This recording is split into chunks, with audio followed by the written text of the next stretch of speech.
मुंबई के एक बड़े हॉस्पिटल में एक 14 साल की लड़की का इलाज चल रहा था।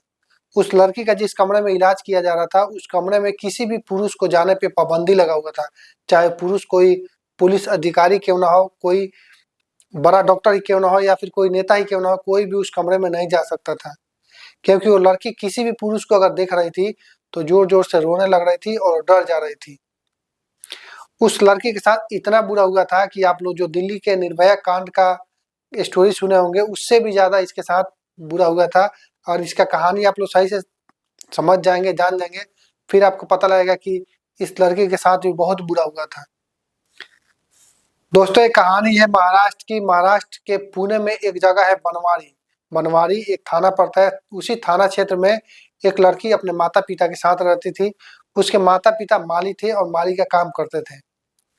तो एक दिन यानी कि 31 अगस्त 2021 को वो लड़की अपने किसी दोस्त से मिलने के लिए सुबह 8-9 बजे पुणे के रेलवे स्टेशन पे गई थी। रेलवे स्टेशन पे जाते-जाते उसे मतलब कुछ दूरी पे था, तो 12 बज गया था।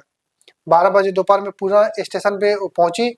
वहाँ पे अपने दोस्त का इंतजार करने लगी। उसके पास फ़ोन लगाई तो फ़ोन ही नहीं लग रहा था।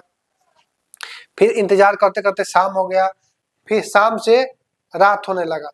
तो रात को करीब 8 या 9 बजे उसे मतलब एहसास हुआ कि उसे अब घर जाना चाहिए, क्योंकि बहुत लेट हो गया और अब उसका दोस्त आने वाला नहीं है। इसलिए वो जब बाहर निकली तो बाहर देखी कि उसके गाँव की तरफ के जाने वाला कोई ना बस था, ना कोई टेम्पू था। सबसे पता की और कोई उधर जाने वाला सवारी उसे नहीं मिला। उसके बाद उसे एक ऑटो रिक्शा वाला मिला। जो ऑटो रिक्शा वाला इससे आके पूछा कि तुम्हें कहाँ जाना है? तो बताई कि मैं अपने दोस्त से मिलने आई थी और मेरा दोस्त आया नहीं, उसका मोबाइल भी बंद बता रहा है, तो मैं अब अपने घर जाना चाहती हूँ। जो कि उसका घर पुणे के बनवारी में था। तो जो ऑटो वाला था उसे बहला-फुसला के बोला कि मैं तुम्हें पहुँचा दूँगा तुम्हारे घर पे, आप मेरे ऑटो में बैठ जाओ। तो लड़की 14 साल की थी, उसे ज़्यादा दुनियादारी का समझ था नहीं। वो उसके ऑटो में बैठ गई। फिर ऑटो वाला कुछ दूरी पे ले गया और ले जाने के बाद उसे कोल्ड ड्रिंक खरीद के दिए पीने के लिए। बोला कि बहुत दूर है, मैं तुम्हें छोड़ दूँगा, तुम तब तक कोल्ड ड्रिंक पी लो। तो लड़की अभी नादान थी, उसे कुछ भी समझ नहीं था, इसलिए उस ऑटो वाले ड्राइवर के बहकावे में आ गई। बहकावे में आने के बाद वो कोल्ड ड्रिंक पी ली। कोल्ड ड्रिंक पीने के थोड़ी देर के बाद ही लड़की को नींद आने लगा और वो ऑटो में ही सो गई। यानी कि ये जो ऑटो का ड्राइवर था, उस कोल्ड ड्रिंक में कोई नशा का दवा मिला दिया था, जिससे उस लड़की को नशा हो गया था और नशा से वो उसके ऑटो में ही सो गई थी। उसके बाद वो ऑटो ड्राइवर अपने ऑटो को किसी जंगल में ले गया। जंगल में ले जाने के बाद उसके साथ गलत काम किया। फिर अपने दोस्तों को भी बुलाया वैसी जंगल में और फिर उसके साथ उसके दोस्त लोग भी गलत काम किए, यानी उसके साथ बलात्कार किए। उसके बाद भी उन लोग का मन नहीं भरा, तो उस लड़की को एक होटल में ले गए, जो कि छोटा-मोटा होटल था।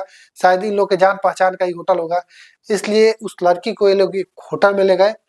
उस होटल में ले जाने के बाद भी ये लोग उस लड़की पे थोड़ा-सा भी ना दया किए, ना माया इन लोग को आया। उसके बाद इस ऑटो ड्राइवर के लगभग 8 साथी उस होटल के कमरे में गए और लगभग 48 घंटे तक उसके साथ बारी-बारी से बलात्कार किए, उसे टॉर्चर किए। जब जब वो नॉर्मल हो रही थी तो फिर उसे नशा का दवा वो लोग दे रहे थे ताकि ये ज़्यादा विरोध ना करे। ऐसा करते-करते लगभग 24 घंटा से ज़्यादा का समय जब बीत गया, तो उसमें से एक जो लड़का था, उसे शायद उस लड़की के ऊपर थोड़ा तरस आ गया। उसे लगा कि अब ये ज़्यादा देर तक ज़िंदा नहीं रह पाएगी। तो वो लड़का क्या किया कि उस लड़की को ले जाके और दादर रेलवे स्टेशन पे जाके छोड़ दिया। जब उस लड़की को दादर रेलवे स्टेशन पे छोड़ा था, तब भी रात के 10 या 11 बज गया था। तो वहाँ पे भी 2 कर्मचारी थे, जो कि चौथे रैंक के कर्मचारी थे। उनका नज़र तब जब इस लड़की की तरफ पड़ा, तो वो लोग समझ गए कि इसके साथ ज़रूर कुछ ना कुछ गलत हुआ है, क्योंकि उसका वेशभूषा वैसा ही दिख रहा था और पूरा नॉर्मल नहीं हो पाई थी, वो नशा में भी थी। तो दोनों जो रेलवे कर्मचारी थे, वो लोग भी उस लड़की के साथ दुष्कर्म किए। दुष्कर्म करने के बाद जब उनका भी मन भर गया, तो वो लोग उस लड़की को एक चंडीगढ़ के ट्रेन पे बैठा दिए। वो लड़की अभी होश में नहीं थी। वो सीधा दादर से चंडीगढ़ पहुँच गए। चंडीगढ़ रेलवे स्टेशन पे जब वो पहुँची, तो वहाँ पे बहुत सारे यात्री लोग थे जिनका नज़र उसके ऊपर पड़ भी रहा था, तो वो लोग नज़रअंदाज करके आगे बढ़ जा रहे थे। फिर एक जीआरपीएफ के पुलिस कांस्टेबल का नज़र उस लड़की पर पड़ा, तो उनको ये बात समझते देर नहीं हुआ कि इस लड़की के साथ जरूर कुछ ना कुछ बुरा हुआ होगा। तो क्या किए कि उस लड़की के पास गए, उस लड़की को पहले जाके बेंच में बैठाए, बैठाने के बाद चाइल्ड वेलफेयर के पास फोन किए, तो चाइल्ड वेलफेयर वाले भी तुरंत चंडीगढ़ के रेलवे स्टेशन पे आ गए और रेलवे स्टेशन पे आके उस लड़की से बात करने का प्रयास करने लगे और वो लड़की कुछ बोल ही नहीं पा रही थी। चाइल्ड वेलफेयर में ज़्यादा महिलाएं थी, तो महिलाएं उस लड़की से पूछने का काफ़ी प्रयास की, काफ़ी प्रयास करने के बाद वो लड़की सारा डिटेल बताई कि मैं अपने दोस्त से मिलने गई थी, जहाँ पे मेरा दोस्त तो नहीं मिला मगर मेरे साथ कुछ हैवानों ने हैवानियत की और बहुत देर तक की है। तो जो चाइल्ड वेलफेयर वाली थी उसे चंडीगढ़ के हॉस्पिटल में भर्ती कराई। उसके बाद चंडीगढ़ की पुलिस मुंबई पुलिस से कांटेक्ट की। फिर मुंबई पुलिस को जब पता लगा कि मुंबई से कोई लड़की चंडीगढ़ पहुंच गई है, तो मुंबई पुलिस भी एक्टिव हो गई। फिर मुंबई पुलिस ये पता लगाने का प्रयास की कि मुंबई के आसपास की कौन सी लड़की अभी जिसका रिपोर्ट लिखाया गया हो थाने में। तो मुंबई पुलिस को पता लगा कि बनवारी थाना क्षेत्र की एक लड़की लापता है, जिसके माता पिता बनवारी थाना क्षेत्र में आकर रिपोर्ट लिखा गए हैं।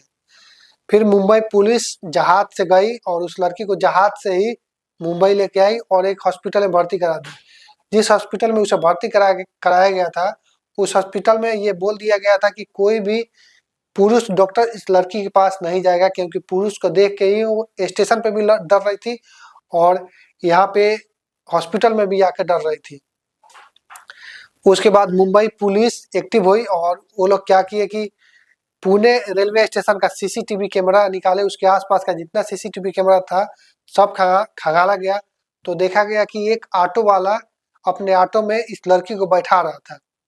फिर उस ऑटो के नंबर को देखा गया जूम करके, फिर ऑटो के नंबर से उस ऑटो वाले का डिटेल निकला।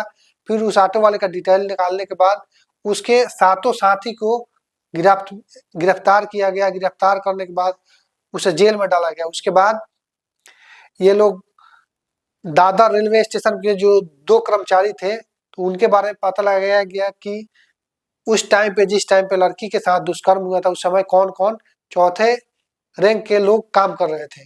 तो वहाँ पे भी जो 2 दरिंदे थे वो लोग भी पकड़ में आ गए। पकड़ में आने के बाद उनको भी जेल में जाके बंद किया गया और बंद करने के बाद पुलिस फास्ट एक्ट के तहत इन सभी के खिलाफ मामला दर्ज कराई ताकि जल्द से जल्द इन सभी को सजा मिल सके। दोस्तों, ये कहानी जब मैं सुना तो मैं सोचा कि अपने दर्शकों से बताऊं, क्योंकि ये कहानी दिल्ली के निर्भया से भी दर्दनाक लगा हमें, इसीलिए मैं आप लोगों को सुनाया।